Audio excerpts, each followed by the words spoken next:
Assalamualaikum warahmatullahi wabarakatuh. Ya, saya dari kelompok 6 akan memberikan sedikit informasi tentang reformasi gereja. Langsung aja. Apa itu reformasi gereja? Reformasi gereja adalah sebuah upaya atau perbaikan kembali pada ajaran gereja yang seharusnya dari Alkitab. Menurut para reformator tuh, dari ini gerakan reformasi berupa sikap kritis terhadap penyimpangan terhadap gereja Katolik pada saat itu. Nah, ada 4 hal nih yang membuat reformator kesal. Apa aja sih? Yang pertama, adanya praktik simoni, yaitu penyogokan kepada petinggi agama agar mendapatkan kekuasaan. Itu yang pertama. Lanjut yang kedua, ini paus sebagai kepala suci berperilaku tidak sembrono kepada para wanita. Itu yang kedua. Oke, lanjut. Jadi yang ada yang ketiga nih, penjualan surat-surat indulgensi. Indulgensi itu apa sih sebenarnya? Indulgensi itu adalah penjualan surat-surat hapus dosa yang diperjualbelikan pada masa itu. Itu indulgensi. Oke, jelas. Lanjut. Yang terakhir nih, yang keempat, adanya penyimpangan terhadap acara-acara suci. Nah, itu 4 hal yang membuat para reformator kesal. Jadi langsung aja lanjut ke pembahasan selanjutnya. Latar belakang terjadinya reformasi. Latar belakang terjadinya reformasi ada 4. Yang pertama, penyimpangan dalam tubuh gereja. Lalu yang kedua, ada semangat nasional dalam gereja. 3. Hanya kaum rohaniawan yang boleh membaca Alkitab. 4. Perkembangan tradisi yang berdampak ke gerakan Renaissance. Lalu ada dampak reformasi gereja. Ada 5. Yang pertama, lahirnya Protestanisme.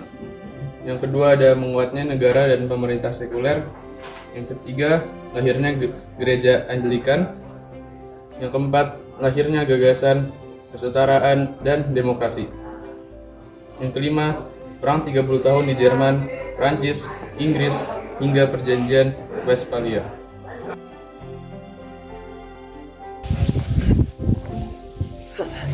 Ada 3 tokoh pergerakan reformasi. Yang pertama ialah Janus.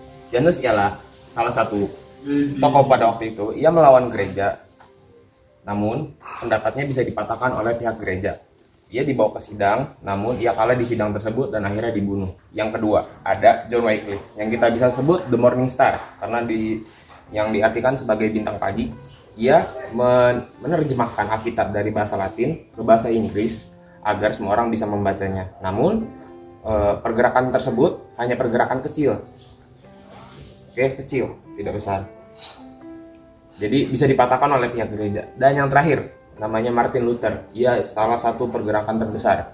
Jadi yang ia lakukan ialah pemakuan 95 dalil. 95 dalil ini tentang semua kesalahan gereja. Ia paku pada kertas di tembok. Nah, pihak gereja tentu tidak setuju dong. Pihak gereja memanggil ia, lalu mengeluarkan surat agar dalil tersebut dilepaskan. Namun si Martin Luther ini dibantu oleh Pangeran Frederick III supaya nasibnya tidak seperti John Wycliffe yang kalah di persidangan, seperti Jan Hus juga. Nah, akhirnya Martin Luther pun diculik paksa oleh Pangeran Frederick III ke kediamannya agar selamat dari pihak gereja. Kami dari kelompok 6. Mohon maaf kalau ada kata-kata yang salah, mohon dimaafkan. Sekian dari kami. Segitu aja pokoknya. Saya Kal Yahya Saya dan Damar Maula Astar di bawah. Oke, terima kasih yang sudah menonton. Terima kasih Ustadz. Wassalamualaikum Warahmatullahi wabarakatuh. wabarakatuh.